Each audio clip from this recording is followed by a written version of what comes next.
नमस्कार साथियों, मैं विवेक आप लोगों का स्वागत करता हूं साहित्य गुरु यूट्यूब चैनल पे। और आज मैं आप सभी के लिए नेट एग्ज़ाम से संबंधित उन महत्वपूर्ण तथ्यों को लेकर आया हूं जिसको हम बार बार पढ़ते हैं, लेकिन रिवीजन नहीं कर पाने के कारण वो सारी चीज़ें भूल जाते हैं। और जब वही क्वेश्चन और उन्हीं से संबंधित प्रश्न जब एग्ज़ाम में आते हैं तो हम उन्हीं को गलत कर देते हैं, जो कि बहुत ही ज़्यादा बेसिक है। तो उन्हीं को हम आज रिवीजन पर्पस से चीज़ों को देखेंगे। और जितने भी मैं पॉइंट्स आपको यहाँ पे शेयर करने वाला हूँ, बहुत ही वीडियो ज़्यादा लंबी नहीं होगी, छोटी होगी, लेकिन बहुत ही ज़्यादा इम्पोर्टेंट है। त्योहारों का सीजन चल रहा है, आपको पता है, छठ, दीपावली, भाई दूज, इन सभी चीज़ों का एक तरह से पूरा समूह ही चल रहा है त्योहारों का। तो आप लोग देखिए क्या है कि रोज़ कम से कम आधा घंटा जरूर दीजिए, ताकि आपकी तैयारी भी होती रहे और चीज़ें आप देखते भी रहे। तो देखिए क्या है, आज जो मैं इम्पोर्टेंट पॉइंट लाया हूँ वह कहानी से संबंधित है। और कहानियाँ जो है कितनी ज़्यादा इम्पोर्टेंट है आपको पता ही है। तो चलिए बिना देर किए शुरू करते हैं और देखते हैं कि क्या क्या इम्पोर्टेंट चीज़ें हमें देखने को मिलेगी। तो ये जो वीडियो है हम इसमें प्रैक्टिस ना करके हम रिवीजन करेंगे और बहुत ही ज़्यादा महत्वपूर्ण रहेगा। तो देखिए क्या है, निम्नलिखित सभी कहानियों को हिंदी कहानी की प्रथम कहानी मानी जाती है। यहाँ पे जितनी भी कहानियां है ना, इन सभी कहानियों को हिंदी की प्रथम पहली कहानी मानी जाती है। जैसे कि इंदुमती। इंदुमती लिखी गई है किशोरी लाल गोस्वामी के द्वारा। 1900 ईस्वी में इसका प्रकाशन किया गया है और इंदुमती को पहली कहानी माना जाता है। और उसके बाद देखिए एक टोकरी भर मिट्टी, जो कि माधव राव सप्रे के द्वारा लिखी गई है और 1901 में इसका प्रकाशन हुआ है। इसको भी हिंदी की प्रथम कहानी माना जाता है। और ये देखिए, ये दोनों कहानियाँ जो है हिंदी की प्रथम कहानी मानी जाती है। और इस कहानी को भी देख लीजिए, ये कहानी जो है इसको भी हिंदी की प्रथम कहानी माना जाता है। 11 वर्ष का समय 1903 ईस्वी का है, रामचंद्र शुक्ल का। इसको भी हिंदी की प्रथम कहानी माना जाता है। और देखिए कुछ लोग दुलाई वाली, जो कि बंग महिला के द्वारा लिखी गई कहानी है, उसको भी प्रथम कहानी मानते हैं, जो कि 1907 में लिखी गई है। और कुछ लोग चंद्रधर शर्मा गुलेरी के द्वारा 1915 में एक कहानी लिखी गई थी, उसने कहा था, तो उसको भी हिंदी की प्रथम कहानी मानी जाती है। तो देखिए ये जितनी भी कहानियां हैं इन सभी को हम हिंदी की प्रथम कहानियों की श्रेणी के अंतर्गत रखते हैं। लेकिन देखिए प्रश्न जो सबसे ज़्यादा बनते हैं वे बनते हैं इन तीनों से, कि इंदुमती जो है किसकी कहानी है, कब लिखी गई, और इसको प्रथम कहानी माना जाता है नहीं माना जाता। अगर कभी भी क्वेश्चन में प्रथम कहानी में आ जाएगी प्रथम कहानी किसको माना जाता है, तो आप लगाएंगे, अगर ये तीनों ऑप्शन में तो नहीं आएंगे कभी भी, अगर आ जाए तो आप लगाएंगे एक टोकरी भर मिट्टी, जो कि माधवराव सप्रे के द्वारा लिखी गई है। और देखिए और महत्वपूर्ण तथ्यों को देख लेते हैं कि यहाँ पे क्या है। और देखिए क्या है, एक टोकरी भर मिट्टी माधवराव सप्रे द्वारा लिखी गई कहानी है। और देखिए इसका जो प्रकाशन जो है माधवराव सप्रे ने 1901 ईस्वी में किया है। और देखिए इसके मुख्य पॉइंट्स को भी देख लेते हैं। पूछा जाता है कि जो कहानी है किस में प्रकाशित हुई थी, कब हुई थी, तो इसको भी देख लेते हैं। इसे देवी प्रसाद वर्मा ने हिंदी की पहली कहानी माना है। तो देखिए हिंदी की जो पहली कहानी है एक टोकरी भर मिट्टी को, उसको माना है देवी प्रसाद वर्मा ने। तो ये नाम भी बहुत ही ज़्यादा इम्पोर्टेंट हो जाता है। तो इस नाम को भी आप ध्यान रखिएगा कि देवी प्रसाद जो वर्मा है, उन्होंने एक टोकरी भर मिट्टी को हिंदी की पहली कहानी माना है। और इसका जो प्रकाशन है छत्तीसगढ़ मित्र नाम की पत्रिका उस टाइम छपी करती थी, तो उसमें इसका प्रकाशन हुआ था। और देख लेते हैं क्या है, इस कहानी में जमींदारी प्रथा के कटु सत्य को उजागर किया गया है। ये जो कहानी है अगर आप लोगों ने पढ़ी होगी तो आपको पता है कि इसमें एक विधवा स्त्री होती है, बूढ़ी होती है, और एक जमींदार होता है। तो उसी के क्षेत्र में वह उसका घर आ जाता है, तो वो उसका घर तोड़वा देता है। और बहुत सारी एक ऐसी कहानी है जिसको हम जब पढ़ते हैं तो हमारे अंदर एक मानव के जो भाव हैं या मनुष्यत्व हमें हमें हमारे अंदर उदय होते हुए दिखता है, कि हम किसी भी गरीब लोगों को दबाने की कोशिश न करें।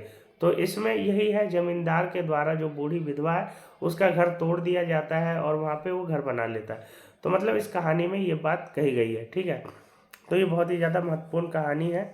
और देखिए इसमें क्या है, एक बूढ़ी और उसकी पोती के माध्यम से जमींदार के हृदय परिवर्तन की कहानी इसमें कही गई है। लेकिन लास्ट में क्या होता है, कहानी के लास्ट में क्या होता है, जो जमींदार होता है उसका हृदय परिवर्तन हो जाता है और उस विधवा को वह जो जमीन होती है उसकी वापस दे देता है और कहता है तुम यहीं पे घर बनाकर रहो। तो इसमें हृदय परिवर्तन की बात की गई है। और देखिए क्या है, देखिए गजानन माधव मुक्तिबोध बहुत ही ज़्यादा महत्वपूर्ण एक तरह से रचनाकार हैं, जिनका जन्म 1917 में हुआ था और 1964 में इनका देहांत हो गया। देखिए इनकी जितनी भी रचनाएं हैं मतलब बहुत ही ज़्यादा महत्वपूर्ण है और इनकी कहानियां देखिए 2-3 ही हैं और बहुत ही ज़्यादा इम्पोर्टेंट है। काठ का सपना 1967 ईस्वी का रचना है और सतह से उठता आदमी 1971 ईस्वी की रचना है।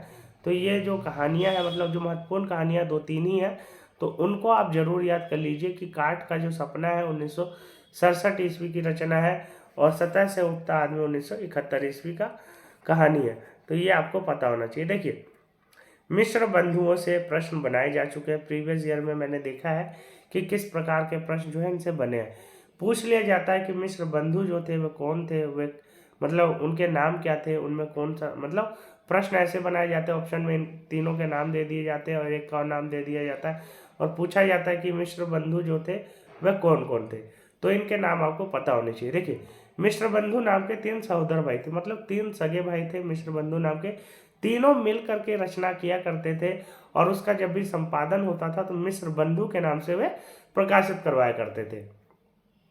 तो जो सबसे बड़े थे वे थे गणेश बिहारी, गणेश बिहारी सबसे बड़े थे, फिर थे श्याम बिहारी, फिर थे सुखदेव बिहारी। ये तीनों भाई मिलकर रचनाएं किया करते थे और ये तीनों ही बहुत ज़्यादा महत्वपूर्ण रचनाकार हैं। और देखिए क्या है, इनकी रचनाएं देख लेते हैं। लवकुश चरित्र, लवकुश चरित्र जो है इनकी रचना है। हिंदी नवरत्न, लवकुश चरित्र, हिंदी नवरत्न, मिश्र बंधु विनोद, जो कि 4 भागों में मिश्र बंधुओं ने इसको विभक्त करके मतलब प्रकाशित किया। मिश्र बंधु विनोद 4 भागों में मिश्र बंधुओं द्वारा रचित हिंदी साहित्य का इतिहास है। तो आपको पता ही होगा कि हिंदी साहित्य का जो इतिहास है कई रचनाकारों के द्वारा लिखा गया है। जो सबसे पहले हिंदी साहित्य का इतिहास लिखा गया गारसादत्त तासी के द्वारा लिखा गया, जिसका नाम था इस्तवार दलाल लित्तर एंदुई हिंदुस्तानी। और मिश्र बंधुओं ने भी लिखा जो कि बहुत ही ज़्यादा महत्वपूर्ण है, मिश्र बंधु विनोद करके लिखा है। और देखिए हिंदी साहित्य का इतिहास जो कि रामचंद्र शुक्ल के द्वारा 1929 में प्रकाशित किया गया वह सबसे ज़्यादा महत्वपूर्ण है और ये जो है इसको आपको पढ़ना भी है और ये सिलेबस में भी लगा है। और देखिए क्या है, नेत्रोन्मिलन आदि, तो नेत्रोन्मिलन जो रचना है वह भी मिश्र बंधुओं के द्वारा किया गया है। और देख लीजिए प्रेमचंद, प्रेमचंद एक ऐसे व्यक्तित्व, एक ऐसे पुरुष जिनके बिना अगर हम हिंदी कहानी की बात करें तो मतलब हिंदी कहानी एक तरह से बहुत ही ज़्यादा अधूरी रह जाएगी। और उपन्यास की भी बात करें तो उपन्यास और कहानी के जो सम्राट माने जाते हैं वह मुंशी प्रेमचंद को माना जाता है। वैसे उपन्यास सम्राट माने जाते हैं, लेकिन इन्होंने 300 से ज़्यादा कहानियाँ लिखी है, लगभग 300 से ज़्यादा कहानियाँ। मानसरोवर जो कि 8 खंडों में विभक्त इनकी कहानियों का संग्रह है, उसमें इनकी सारी कहानियों को संकलित किया गया है। शुरू में ये नवाब राय के नाम से कहानियाँ लिखा करते थे, उर्दू में लिखा करते थे। बाद में जब इनकी कुछ सोजे वतन नाम की कुछ जो प्रांत मतलब उन्होंने जो सोजे वतन नाम की रचना लिखी थी उसको अंग्रेजों के द्वारा जब्त कर ली गई, तो उसके बाद वह हिंदी में लिखने लगे और हिंदी में 1915 के बाद ये हिंदी में रचनाएं करने लगे। और इन्होंने जो इनका नाम था, इनका असली नाम था धनपत राय, इनके चाचा ने जो नाम दिया था वह नवाब राय था। और जो प्रेमचंद नाम है वह इनके संपादक महोदय के द्वारा दिया गया था, उसी से ये सबसे ज़्यादा विख्यात हो गए। इसीलिए प्रेमचंद जो है बहुत ही ज़्यादा महत्वपूर्ण हो जाते हैं। और देख लेते हैं इनके कहानी संग्रहों को, देख लेते हैं इनके कहानी संग्रह कौन कौन से हैं। तो सप्त सरोज जो रचना है इन्हीं की रचना है, कहानी संग्रह है। नवनिधि भी इन्हीं का कहानी संग्रह है। प्रेम पूर्णिमा भी इन्हीं की कहानी संग्रह है। और प्रेम पचीसी, प्रेम प्रतिमा, प्रेम द्वादशी, समर यात्रा, मानसरोवर, ये सारी इनकी कहानी संग्रह थी। और हम यहाँ पे कुछ महत्वपूर्ण कहानियों को देखते हैं जो कि एग्जाम के दृष्टिकोण से बहुत ही ज़्यादा महत्वपूर्ण है। तो नमक का दारोगा, देखिए इनकी जो कहानी है नमक का दारोगा बहुत ही ज़्यादा महत्वपूर्ण है। और बार बार मतलब ये जो नमक का दारोगा है ये पूछा जाता है कि कब प्रकाशित हुई थी, किसके द्वारा लिखी गई रचना है। तो प्रेमचंद के द्वारा लिखी गई रचना है, 1913 में इसका प्रकाशन हुआ है। बूढ़ी काकी, बूढ़ी काकी 1921 में इसका प्रकाशन हुआ है। शतरंज के खिलाड़ी 1924 ईस्वी की रचना है। पूस की रात 1930 ईस्वी की रचना है। समर यात्रा 1930 ईस्वी की रचना है। सदगति 1930 ईस्वी की रचना है। दो बैलों की कथा 1931 ईस्वी की रचना है। ठाकुर का कुआं 1932 ईस्वी की रचना है। ईदगाह 1933 ईस्वी की रचना है। और बड़े भाई साहब 1934 ईस्वी की रचना है। तो मतलब सबसे ज़्यादा जो प्रश्न मैंने देखे हैं अभी तक PYQs में, इन्हीं कहानियों से बने हैं और सबसे ज़्यादा प्रश्न बनने की संभावना इन्हीं सब कहानियों से है। तो ये इन सभी कहानियों के जो डेट हैं उनको आप याद कर लीजिएगा और इन कहानियों का जो मतलब अंदर का कंटेंट क्या है उसको ज़रूर पढ़ लीजिएगा, क्योंकि प्रश्न हमेशा इन्हीं से बनेंगे और बनाए जाते रहे हैं। और देख लेते हैं राधिका रमन प्रसाद सिंह, राधिका रमन प्रसाद सिंह, इनके बारे में देख लेते हैं। इनका जो जन्म है 1890 में हुआ है। 1971 में इनका निधन हुआ है। इन्होंने कहानी, गद्य, काव्य, उपन्यास, संस्मरण, नाटक सभी विधाओं में साहित्य की रचना की है। हिंदी साहित्य की जितनी विधाएं हैं, तमाम विधाएं, उन सभी विधाओं में इन्होंने हिंदी साहित्य की रचना की है। और अगर हम इनकी रचनाओं को देखें तो देखिए इनकी रचनाएं कौन कौन सी है।